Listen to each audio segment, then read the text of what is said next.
கண்ணுங்களா, எல்லாரும் படிக்கிறீங்களா? படிங்க படிங்க.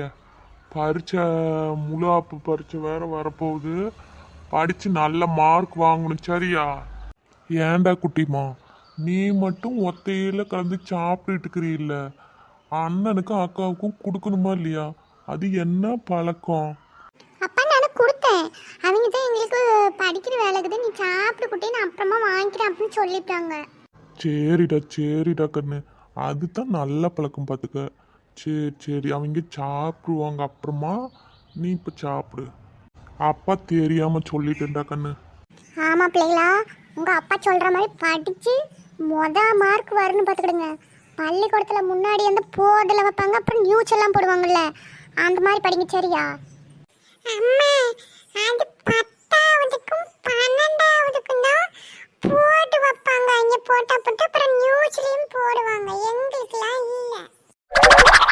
ஏண்டா, அப்ப நீயும் உங்க அக்காவும் எத்தனையாம் வகுப்பு படிக்கிறீங்க?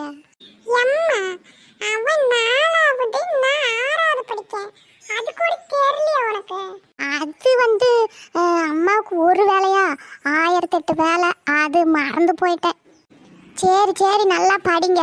கவனத்தை வேற எங்கேயும் வைக்காம புக்கிலேயே வச்சு படிங்க, பரீட்சை முடியிற வரைக்கும். படிச்சுக்கிட்டு தானமா இருக்கிறோம், நீ தானே கேள்வி கேட்டா பதில் சொன்னேன். எம்மா, புக்கப்பா மூடி வச்சுட்டு என்னத்த படிச்சிட்டு இருக்கிற? திறந்து பாடி.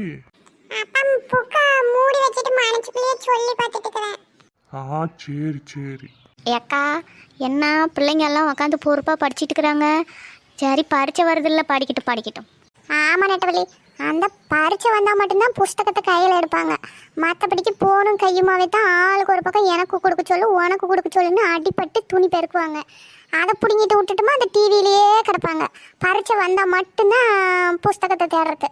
எந்த புக்கு ஆறுதுன்னு தெரியாமல் எதையோ எடுத்து வச்சு படிச்சுக்கிட்டு கிடப்பாங்க.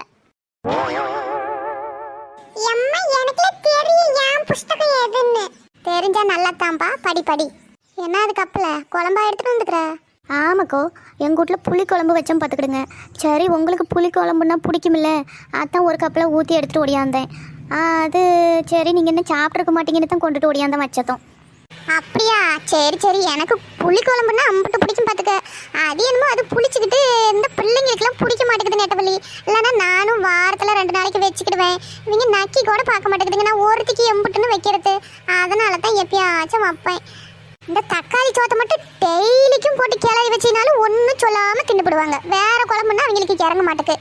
அதுதான் சரி ரெடி பண்ணிட்டு இருக்கிறேன். அவங்க உட்காந்து படிச்சுட்டு இருக்கிறாங்க. நல்ல வேலை நீ குழம்பு கொண்டாந்த, கம்மியாக அவங்களுக்கு ஆகிற மாதிரி கிளறி விட்டுட்டு நானும் இந்த குழம்புலையே தின்னுக்கிடணும். ஏன் நின்றுட்டே இருக்கிற, வச்சுட்டு உட்காருவா. அது இல்லைக்கா, உட்காரத்துக்குலாம் நேரம் இல்லை பார்த்துக்கிடுங்க. நான் வீட்டில் இன்னும் சாமானம்லாம் விளக்காமையே போட்டு ஓடியான்ட்டேன். சரி, குழம்பு வச்சதும் உங்ககிட்ட கொடுத்துட்டு போயிடலாம். அப்புறம் சோறு கருத்துன்னுப்பிட்டீங்களா, அப்புறமேட்டுக்கு குழம்பு அப்படியே தானே வச்சுட்டு வீணாக தானே போவோம். ஒரு எட்டு போய் கொடுத்துட்டு வந்துட்டு வேலையை செஞ்சுக்கலான்னு ஓடியான்ட்டேன். சரிம்மா, கொடு. அப்படி கீழே வச்சிடுறேன், எடுத்துக்கிடுங்க. ரொம்ப சூடாக இருக்குது, அடுப்பை ஆஃப் பண்ணி போட்டதையும் எடுத்துக்கிட்டு ஓடியாந்தேன். சரி நெட்டவள்ளி, சரி. என்னம்மா நெட்டவள்ளி, சுரேச்சா ஆபீஸ் முடிஞ்சு வீட்டுக்கு வந்துட்டா அப்படியா? வந்துட்டாருனே. இப்போ தான் ஒரு 6:30 மணிக்கே வந்தா. அப்படி என்னமோ மீட்டிங் இருந்துச்சான். எப்பயும் 5:30க்கே வந்துருவாங்க, 1 மணி நேரம் லேட்டாக தான் வந்து அப்படி மீட்டிங் போட்டு பிடிச்சிக்கிட்டாங்க அப்படின்னு சொன்னாங்க. ஆமாம்மா, ஒவ்வொரு வாரம் மீட்டிங்கு இன்னும் பிடிச்சிக்கிடுவானுங்க. வரத்துக்கு லேட்டு தான் ஆகும். சரிண்ணே, நான் வாரேன். சரிம்மா, போயிட்டு வாம்மா. சரிக்கா, நான் வாரேன். சரிம்மா நெட்டவள்ளி, போயிட்டு வா. உட்காரனாலும் உட்கார மாட்டேங்கிற, வேலை கிடக்குங்கிற. சரி போ, வேலையும் பார்த்து தான் ஆகணும். அப்புறம் நாளைக்கு காலையில் பார்க்கலாம்.